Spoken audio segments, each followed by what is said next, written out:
은혜는 과연 뭘까? 은혜는 하나님이 예수 그리스도를 통해서 생명을 부어주신 것이 바로 은혜입니다. 아멘. 믿습니까? 아멘. 네. 그래서 우리 모든 인생들이 과연 은혜가 뭘까? 은혜. 그래서 우리 성경을 한번 보겠습니다. 성시교독을 안 했네 진짜. 해요 지금. 네, 성시교독 54번 시편 126편 보겠습니다. 읽어보세요. 저 전화기 다 적용해 있어요. 그걸로 보시겠어요? 아니 보시네. 시편 54편 126편 우리 다 찾으셨으면 아멘 하겠습니다.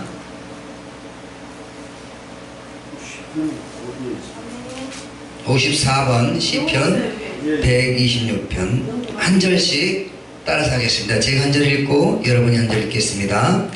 여호와께서 시온의 포로를 돌려보내실 때 우리는 꿈꾸는 것 같았도다. 그때 우리 입에는 웃음이 가득하고 우리 혀에는 찬양이 찼었도다. 교회에는 찬양. 그때 문나라 가운데에서 말하기를 여호와께서 그들을 위하여 큰일을 행하셨다 하였도다. 여호와께서 우리를 위하여 큰일을 행하셨으니 우리는 기쁘도다. 여호와여 우리의 포로를 남방 시내들이 돌려보내소서. 눈물을 흘리며 씨를 뿌리는 자는 기쁨으로 거두리로다. 함께합니다. 울며 씨를 뿌리러 나가는 자는 반드시 기쁨으로 그 곡식단을 가지고 돌아오리로다. 아멘. 오늘 성경은 로마서 11장입니다. 로마서 11장 5절에서 6절 말씀입니다. 주어지를 야고보서로 해놓으면 또 어떡합니까? 그러네. 제가 카톡으로 분명히 보내놨는데 제가 틀렸다 해서 확인해 봤을 때 분명히 맞는데 로마서 11장 5절에서 6절 말씀 두 절만 보겠습니다. 다 찾았으면 아멘 합니다. 아멘. 그러면 한 절씩 읽겠습니다. 그런즉 이와 같이 이제도 은혜로 택하심을 따라 남은 자가 있느니라. 난 야고보서 찾아놨어요. 로마서 11장. 이삭이 아멘 하더니 아멘 아니야? 몇 절 말씀? 11장 5절에서 6절. 아멘. 5절 6절 제가 5절 읽고 여러분이 6절 읽겠습니다. 그런즉 이와 같이 이제도 은혜로 택하심을 따라 남은 자도 있느니라. 제가 은혜로 것이면 안 찾아도 알고쇼. 말미암지 않으니 네. 그렇지 않으면 은혜가 우리에게 있을 뿐이니라. 아멘. 네, 기도를 했고요. 자, 그러면 은혜란 무엇일까? 은혜란 우리 모두 인생들은 하루를 하나님께서 베푸시는 은혜로 살고 있습니다. 맞습니까? 아멘. 아멘. 어린 시절에도 부모님을 통해서 베푸시는 은혜로 살아왔습니다. 맞습니까? 아멘. 네. 장성하면서 많은 이웃들을 통해서 베푸시는 은혜로 살고 있습니다. 아멘. 맞습니까? 아멘. 이웃을 모르면 은혜를 또 못 살아갑니다. 그죠? 아멘. 그리고 가장 큰 은혜는 하나님께서 예수 그리스도를 통해 주시는 은혜입니다. 맞습니까? 아멘. 아멘. 인생들에게 생명을 주시고 양육하시고 계속해서 돌보시는 분은 바로 누굴까요? 하나님이십니다. 그 하나님을 우리는 사랑하고 그 하나님을 존경하고 그 하나님을 믿음으로 말미암아 우리는 생명을 얻었습니다. 그 은혜에 감사하시는 여러분이 되시기를 주님의 이름으로 간절히 축원드리겠습니다. 아멘. 모두가 하나님의 은혜로 살고 있음에도 불구하고 하나님의 은혜를 특권적으로 많이 받은 사람들이 있다면 바로 그분들은 누굴까요? 바로 유대인들일 것입니다. 바울은 2장에서부터 유대인들을 철저히 정죄하였어요. 하나님의 은혜를 받은 유대인들이 은혜를 저버렸다는 것입니다. 또 은혜 위에 은혜 예수 그리스도께서 오셨을 때에도 유대인들은 그를 받아들이지 않았습니다. 바울의 주장에 의하면 이방인들은 오히려 복음을 받아들임으로써 구원에 참여하였고 유대인들은 복음을 거절함으로써 구원에 제외되었다라고 얘기를 합니다. 유대인들은 자기 의를 지나치게 고집한 나머지 하나님이신 새로이 계시하신 율법 외에 하나님 한 의를 몰랐던 것입니다. 또 바울을 주장하는 바가 아닙니다. 유대인들에게 여전히 구원의 가능성이 있었고 그들의 구원을 위한 하나님의 섭리가 있었습니다. 본문은 그것을 우리에게 보여줍니다. 본문에 의하면 이미 당시의 그 암울한 상황에서도 유대인 중에 구원 얻은 자가 있었습니다. 그들은 구원 앞으로도 같은 방식으로 유대인 중에서 구원 얻을 자들이 있음을 보여줍니다. 유대인들은 향한 은혜는 계속되고 있었다는 것입니다.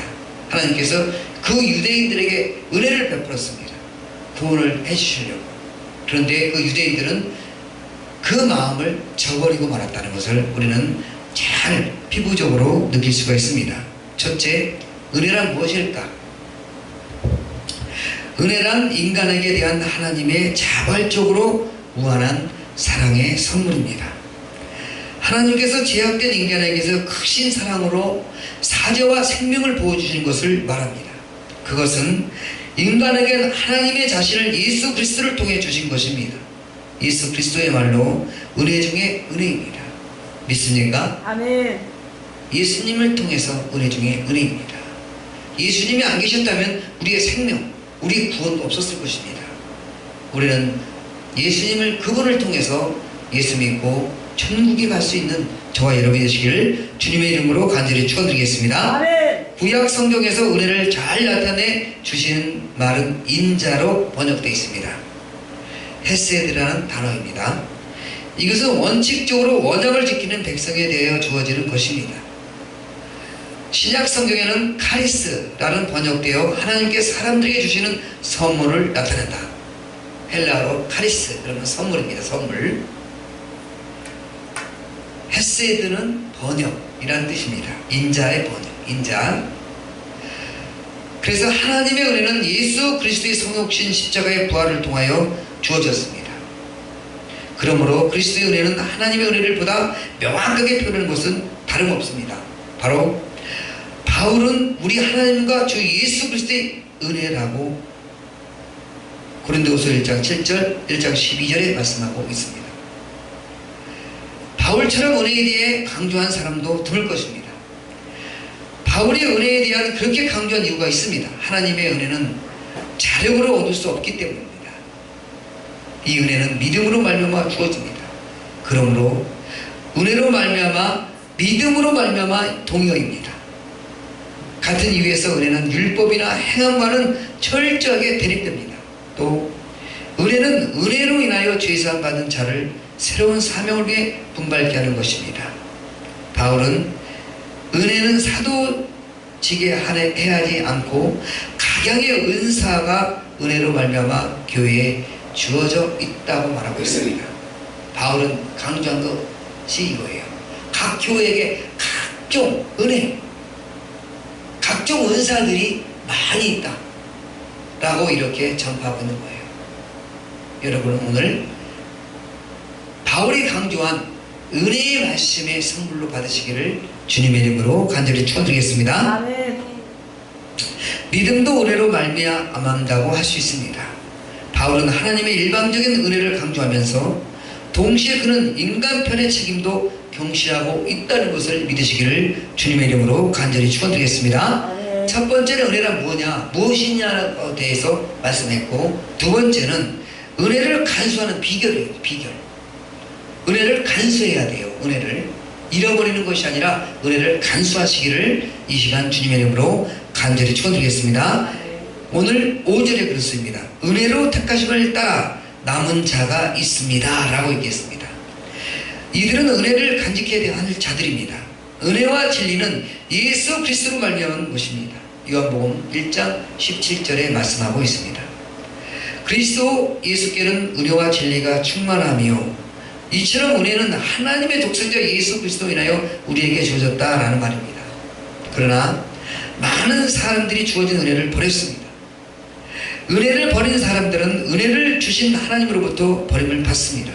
그러나 은혜를 잘 간직한 사람들은 하나님으로부터 칭찬을 받고 더 큰 은혜를 더욱 받습니다. 그러므로 은혜를 잘 간수해야 하는 것은 믿는 우리에게 있어 하나님 나라의 백성으로서 갖추어진 잘 귀중한 자격, 요건인 셈입니다. 내가 은혜를 베풀 때 너를 듣고 구원의 날에 너를 도왔다라고 하셨으니 보라 지금은 은혜 받을 만할 때요 보라 지금은 구원의 날이로다라 고린도 후서 6장 2절에 말씀하고 있습니다. 은혜를 받으신 분은 잘 간수하고 잘 간직하시는 저와 여러분 되시기를 주님의 이름으로 간절히 축원드리겠습니다. 아멘. 찬송가 한곡 복음성 한곡하고 세